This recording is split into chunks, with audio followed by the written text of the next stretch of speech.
Umut Kervanı yardım platformuna üye Adana Umut Gıda Bankamız yine yardımlarını sürdürmeye devam etmiştir.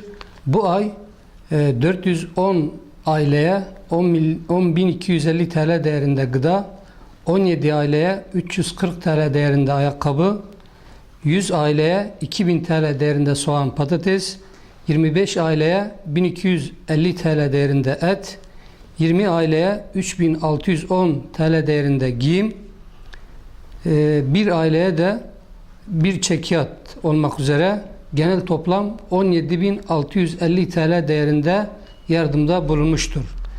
Bu yardımlarda katkısı olan hayırsever vatandaşlarımıza çok teşekkür ediyoruz. Derneğimize 3126 kayıtlı muhtaç aile vardır. Bu yardımlarımızı daha çoğaltmamız için vatandaşlarımızın yardımlarını bekliyoruz.